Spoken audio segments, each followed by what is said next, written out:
So I started as an engineer. My first career was in health and biomedical innovation. Very different space to what we're doing now. Yes. Actually helped detect a technique to detect diabetes earlier than traditional invasive methods. I actually now use that technology in the UK to actually help patients get diagnosed with diabetes. So that's kind of cool. Yes. After that, I moved on to building technology for people with intellectual disabilities. So I did that for a couple of years as well, and that we successfully licensed one of the largest education providers in APAC. I did all this I was in Australia at the time. That's where I'm from. And then I started this company, Arkose Labs, to build kind of a better mousetrap to catch bad guys doing bad stuff. And we now do that with some of the biggest companies in the world. And some of the companies I grew up using their products and services, and it's just a lot of fun.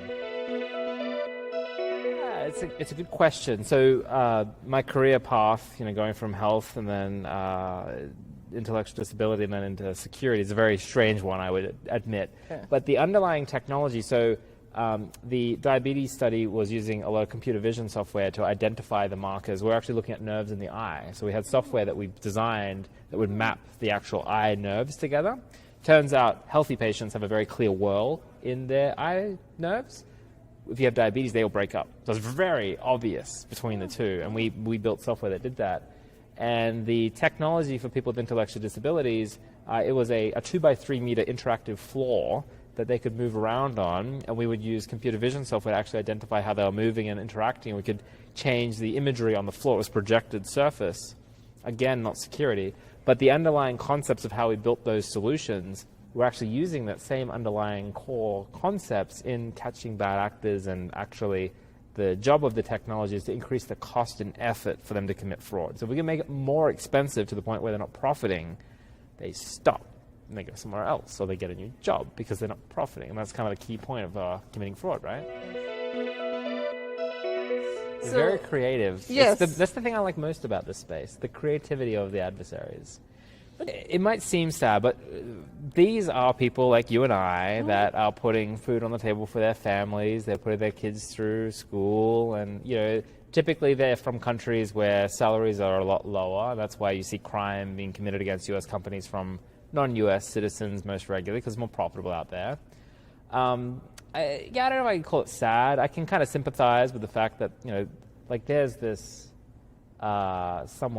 there's a number of really extreme analogies that I've heard. One is a lady, and this is a pretty extreme analogy, so listener caution advised, I guess, but she would live stream stepping on kittens. And she did that, and she was interviewed and asked, why would you do something so horrible? It's because people were paying her to do that. She didn't want to do it, but she needed to make money to kind of, feed her kids and stuff. And that's the extreme example. There's other worse ones, but that's a good extreme example I would give that goes to get you to think about what's in their mind, and it's not actually necessarily what you think. Yeah, so we are focused very early in the journey of when a fraudster's trying to commit the act. We focus on account creation and account login. They're the two big areas. So account takeover is one of the big threats that we deal with. So we actually just announced here at Money 2020, we've launched a credential stuffing warranty on our product. So if we can't stop them from using credential stuffing attacks or password spraying, whatever you want to call it, we'll actually cover up to $1 million in losses. So that's actually the first of its kind in existence in this space. So we're very proud. Insurance. Yeah, but basically, if we're on the hook to do our job, right? So if we can't stop the threat, then why should you be held liable for our inability to succeed, right? Party insurance carrier is a tier AAA insurance carrier that's backing us, and so I've spent the last 3 years building the data sets and everything we need to have the credibility to get the literally most risk-adverse thing in existence, an insurance carrier, to support Arkose and bringing a product like this to market. So we're very proud to finally have this on the market. So ATO is incredibly profitable for fraudsters, which is why it's on such a massive rise. But it's also incredibly easy to do. So you can go onto YouTube and learn how to do credential stuffing and these kind of attacks. Like there's tutorials, and you don't need to go on the dark web. You can get all of this on the public internet. It's all very accessible, very cheap to cause the attack, and there's a really good return on investment. And it's also kind of vertical agnostic. You obviously can use it against like a bank or a fintech, but you can use it as a video game merchant, steal loyalty points from an airline. You can use it against e-commerce. You can use it. It's very like this is the benefit of ATO for fraudsters is like it's very diverse. One of the more unique techniques we've seen recently. So ATO in the context of fintechs or FIs, it's a bit more complicated for them because you would have like OTP, multi-factor, things like that get in the way. You can't just do credential stuff, and you've also got to, now I've got the login, I need to also now get past the OTP. That's something traditionally they would do vishing. So they would call the prospective target and try and convince them to give them the PIN to log in. The problem with that is it requires man labor or women labor or whatever you call it to actually go and call all those people. It doesn't scale very well, right? So you got to target very high net worths to make it financially profitable. There's a new tool that's just come out recently which does robo-dialing on your behalf to intercept OTPs. So it's software that you tell it like what's the target company that you're pretending to be from, and what's the name of the person, and what is the few details you give it. You can text this information to this bot and it'll do it for you. And then it will call them as a robo-dial and say, I'm X calling you from Wells Fargo Bank, and and it will automate the process of basically getting that information from them. It claims, I don't know if it's accurate or not, but they claim on their website, of course, there's a nice website support, all sort of stuff for it, 80% success rate. If someone answers the phone, 80% of people will give the OTP PIN over, and this is fully automated. So this is the brand new frontier for ATO, because previously phishing and vishing was really reserved for high net worth targets, but now MFA and things like that are becoming more common. They've figured out ways around that at scale. So there's a new one for you. Fun, right? Like I just think it's very creative, Yes. And it's interesting because the people that build the tools aren't necessarily the ones that use the tools. They're just building the software and people buy it from them. Their business is just to maintain that software. So they've carved out their own little spot in the industry over here, and then fraudsters who want to attack the merchant leverage all the tools to do so. I think the massive thing that happens to be the trend right now, there's a number of factors as to why, is crypto is just like exploded, and all the great companies here that are representing crypto. I think regulation getting more mature. I think adoption's getting more mature. I remember a couple of years ago, even buy now, pay later obviously has been a big thing as well. But you kind of see the ebb and flow. What's the biggest voice in the room at Money 2020? What's the big trend? And it was crypto. Then it kind of faded away because it was a bit too immature, and it's kind of cool, but back and forth because the adoption is really there now, I'd say. So that's kind of cool to see. Our target, the companies we work with, fintechs or FIs or credit unions or banks that deal with consumers directly. So we're protecting that consumer experience piece for them.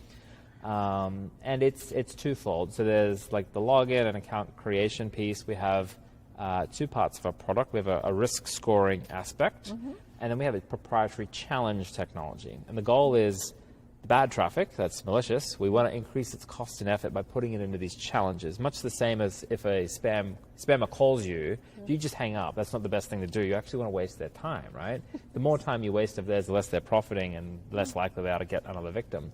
So we've basically built that as a concept into our technologies. Let's waste their time and effort against us so they're not profiting against our merchants and banks and fintechs.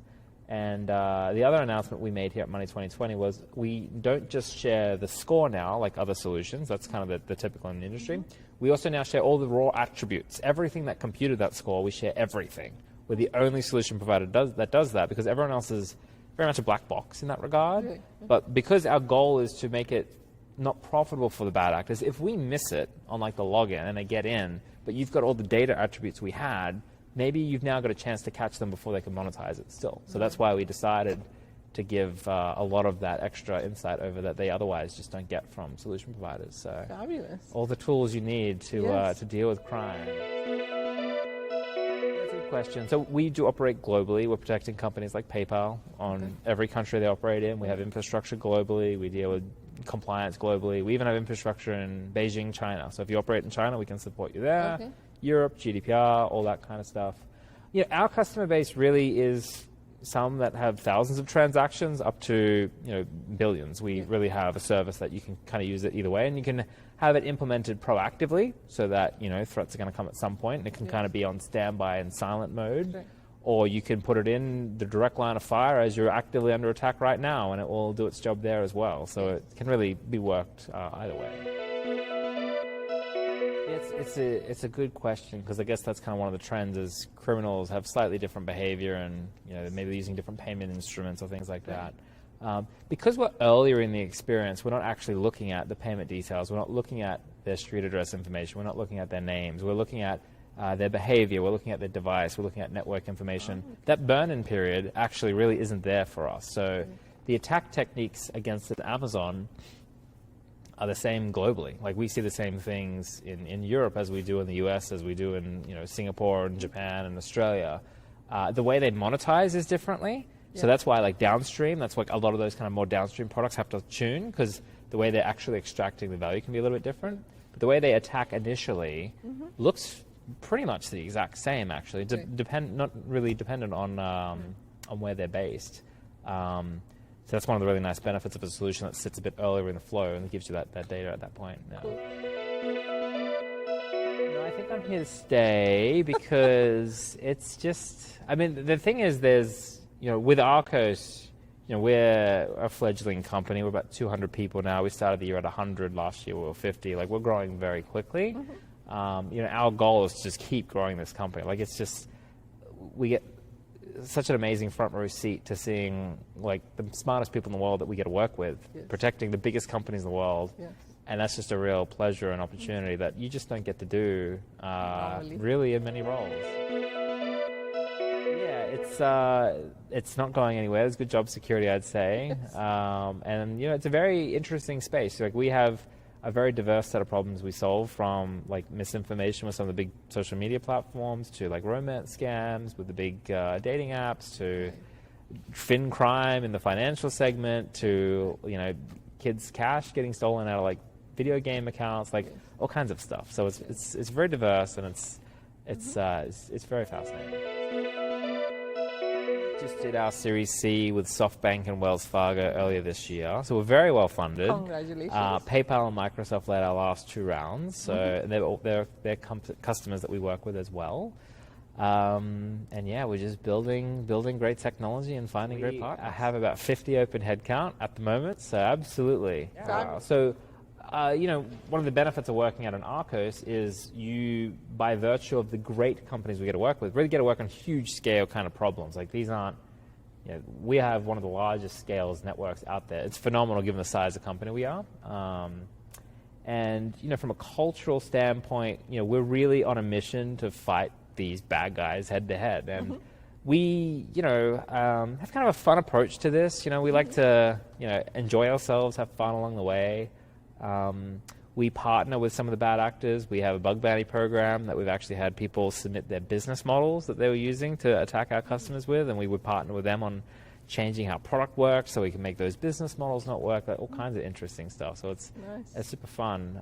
But yeah, we're hiring engineering, we're hiring sales, marketing, operations, like across the board we're hiring roles. And we're headquartered in San Francisco, but we have offices in Tokyo, Japan, in London, UK, in Australia, Brisbane, and all over the place.